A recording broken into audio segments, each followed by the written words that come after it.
انت قبيل ku jirtaan waligiin nabad ma heleysaan dalinta waa idinka deemaanta Sharma boy get a land down boy plus no marona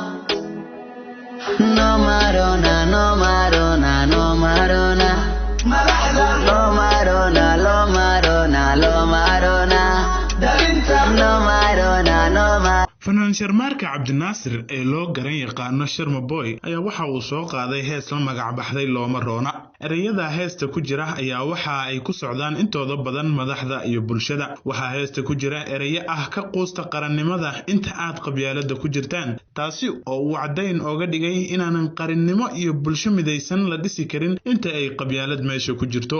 ereyada taabashada leh ee heesta ku jira waxa kamid ah looma roona dhalinta nooma roona madaxda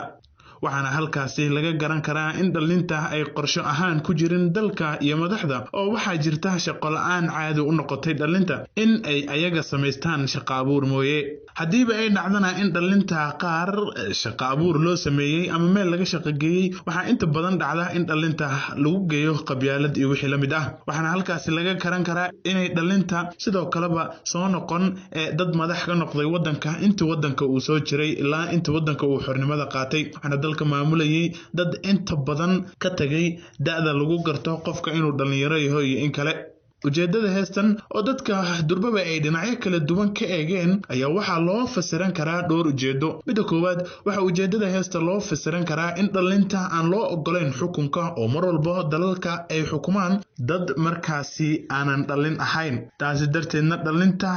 aysan halkaasi ku lahayn qorshe dadka halkaasi hayana aynan garan karin muhiimadda ujeedada iyo baahida dhalinta qaaska ay qabaan waxa sidoo kale loo fasiran karaa ujeedada heestani qarannimada iyo qabyaalada oo laba cadow isku ah waxa uu Sharma Boy leeyahay hadiiba ay halkaasi qabyaalad ku jirto ka qoosta qarannimada qabyaalada oo mid caadi noqotay kana jirta guud ahaan caalamka markii la eego ayaa waxa hadana jira in qabyaalada aad looga yaqaano Soomaaliya qabyaaladan ayaa inta badan keenta in dadka isdilaan oo meelo badan ay ka jirtaa Kenya way ka jirtaa laakiin Soomaaliya inta badan waa la isku dilaa jabhad baa la sameystaa qabyaaladaas marka waxa ay keenaysaa in dalka uusan horumar gaarin ujeedada kale ee loo fasiran karo heestan ayaa ah in Sharma Boy uu dad shaqsi ah heestan ku bartilmaameedsanayo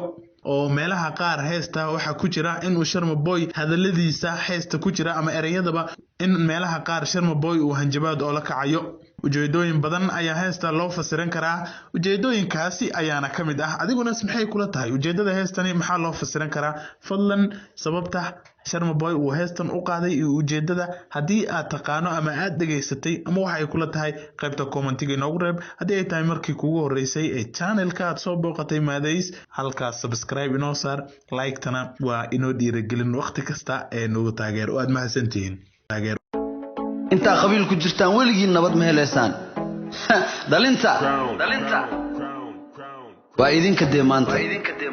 Sharma Boy get a land down boy plus no marona